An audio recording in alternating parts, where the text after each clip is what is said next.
Hello, જય માતાજી, જય શ્રી કૃષ્ણ. બધા જ કુશળ મંગળ એ મજાના હશો એ મારી હૃદયથી આખા ગામની શુભકામના છે.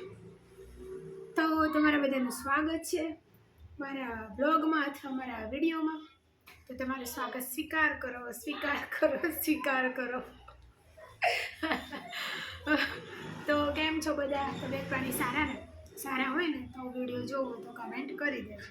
ઓકે, બાકી તમારી ઈચ્છા કંઈ જબરદસ્તી નથી કરતી. હવે આજનો વિડીયો હું બનાવી રહી છું, એમાં મારે કંઈ કહેવું છે.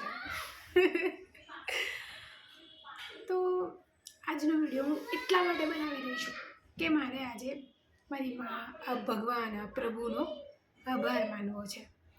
હવે કેમ આભાર માનવો છે તો એ તો કહેવું જ પડશે વિડીયોમાં, એટલે તો વિડીયો બનાવી રહી છું. તો હવે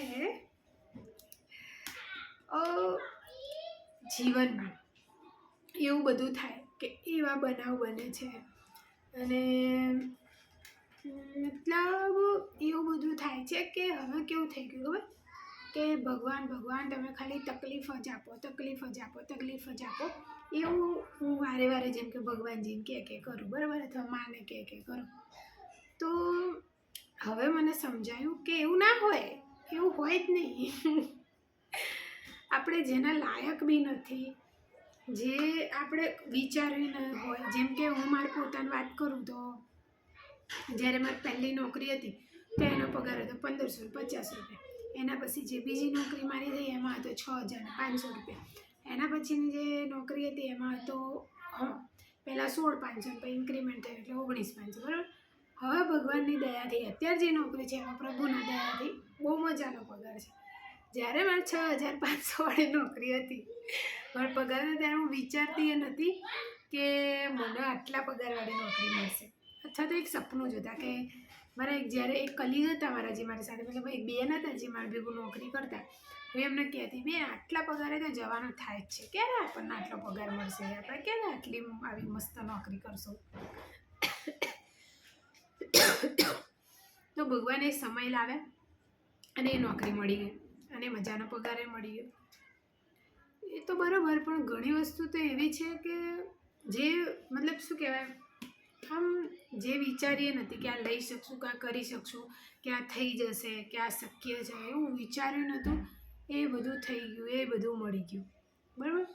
તો આમાં મારું કહેવાનો મતલબ એમ છે કે વાંક ક્યાંક આપણો જ હોય છે. હું મારી એકલીને શું કામ કહું, બધાનું કહું. તમે વિડીયો જો તમને કહીશ. હવે વાંક ક્યાંક આપણો જ હોય છે, કારણ કે આપણને પ્રોબ્લેમો આવે ને એટલે આપણે પ્રોબ્લેમોને એટલી મોટી બતાવી દઈએ અને એ પ્રોબ્લેમને એવી વાગોડીને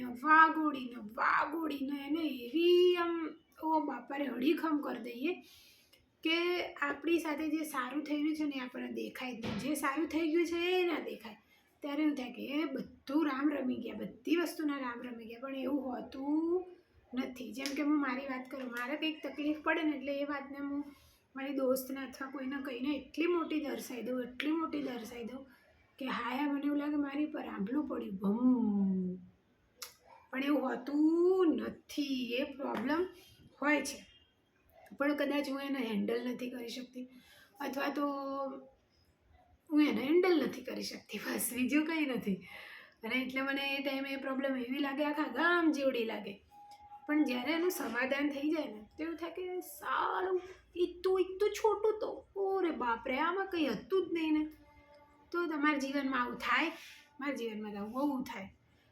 જીવનમાં રોજ થાય, રોજ સવાર પડે ને હાથ પડતા કંઈક ને કંઈક આવો અખતરો થાય. તો મને એવું થાય કે હું જ્યારે પ્રોબ્લેમ આવે તો હું ફરિયાદો કરવા લાગું માને. તો મને હવે એવું થાય કે હું એમને કહું કે અરે માં, તમારો આભાર, અરે બાપા રે, તમારો આભાર, તમે આટલું સ્વસ્થ શરીર દીધું, ભગવાનની દયાથી રૂપ રંગને નકશોય સારો દીધો, સારો અવાજ દીધો અને સ્વસ્થ શરીર દીધું. તમે અમારે જે અમે સપના જોતા હતા એ પૂરા કરાવડાવ્યા, સારી નોકરી દીધી, એજ્યુકેશન સારું લઈ શક્યા, પરિવાર સારું દીધું. પછી પરિવારમાં ખાલી મારું ઘર, મારા મમ્મી, મારા ભાઈ, મારો ભત્રીજો અને જે મારા ફિયાન્સે છે એ મારો પક્ષને, એ પરિવારની વાત કરું છું. બાકી કાકા કુટુંબ ને મામા મુહાળવાળાને તો 2 હાથ ને ત્રીજું માથું 8 વાર, બરાબર. એટલે એમનો તો મને વિષય જ નથી, એમને આપણે કટ કરીએ છીએ અહીંયાથી. બાકી બધું આટલું બધું સરસ બધું જીવનમાં થતું, બધી જરૂરિયાતો સુખ સુવિધા બધું જાતે કમાઈને ઊભું કરી દીધું છે, તોય સારું થાય.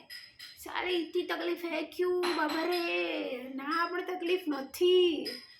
આપણે જાતે ને જાતે આપણા મગજમાં એને આવડી વાતને આવડી કરી નાખી છે. બાકી મને એક વસ્તુ તો ખબર પડી ગઈ હવે કે દરેક વસ્તુના સમાધાન છે. સમાધાનમાં ત્રણ સમાધાન હું તો મારા કહી દઉં. એક તો એ કે જે વાત વસ્તુ વગર છે એનું નિવારણ કરો બેસીને, કાં તો પછી સમાધાન પ્યારથી ગળે મળીને, હે સ્વાહા પૂર્ણ વિરામ એ વાતનું. બીજું એક એ વસ્તુ સામે લડો ને ધમ કરી નાખો, રમણ ભમણ કરી નાખો. અને ચોથું, આ 2 ના કરો, પડતું મૂકો, જે થાવું હોય થાય, એ જે વાલું માને. તો હવે મેં બીજો ઓપ્શન હું અપનાવતી હતી, કે લડું પડું ભમ કરી દેતી હતી.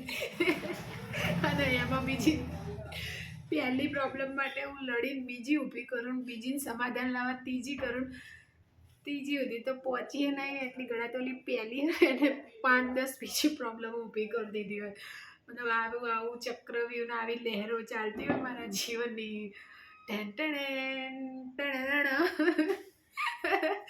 તો આ બધાને થતું જ હશે, પણ કદાચ મારી કહેવાની રીતે અલગ હશે, પણ આવું બધાને થતું જ હોય, બરાબર. તો કાં તો એક કરો કે પ્રેમથી સમાધાન કરો, બીજું કરો લડી લઈને, ત્રીજું કરો એ મેલો પડતું રે ગામના ગોદ રે એ ઉકેડા નાખો. તો બસ આ જ છે. બાકી તો પ્રભુએ બધું દીધું છે, તમને દીધું છે, મને દીધું છે. તમે જુઓ ખાલી આમ ઘરમાં આમ ડાબું જુઓ ને પછી જમણું જુઓ, પછી પાછળ જુઓ ને પછી આગળ જુઓ, અને વિચારો કે ઘરમાં કેટલી સુખ સુવિધા આપણે.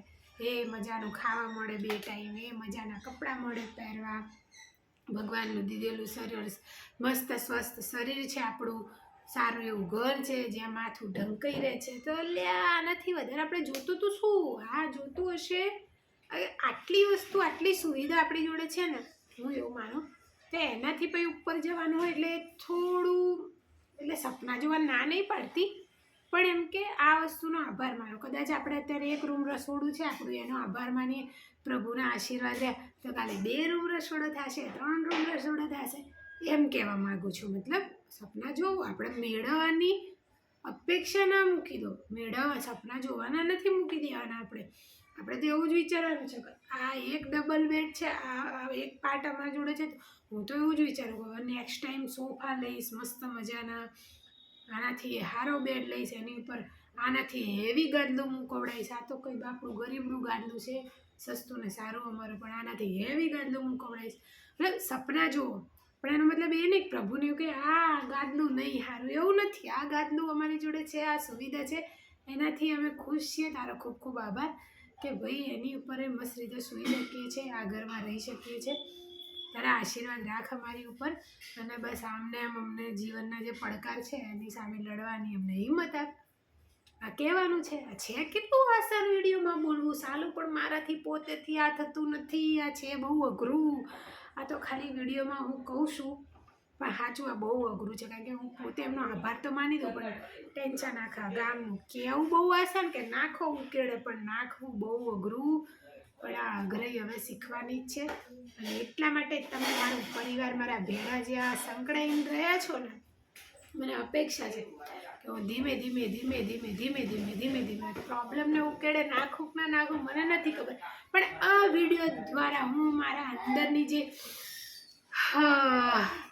એ બધી જે આમ ફરતી હોય છે ને આખા ગામની, એ નીકળી જાય છે અને મન હળવું થઈ જાય છે, અને કંઈક ને કંઈક નવા વિચારો, નવા આઈડિયા મળ્યા કરે છે. અને બસ માતાજીની દયા રહે, તમારા આશીર્વાદ રહ્યા તો બસ બધું સારું થશે. તમારા જીવનમાં બી બધું સારું થશે, મારા જીવનમાં તો બધું સારું થાય જ છે. મારે કંઈ કહેવાની વધારે જરૂર નહીં. બાકી આવજો અને બાય, અને મળીએ નેક્સ્ટ મારી ચપ ચપમાં. થેન્ક યુ મારી આ ચપ સાંભળવા માટે. બાય.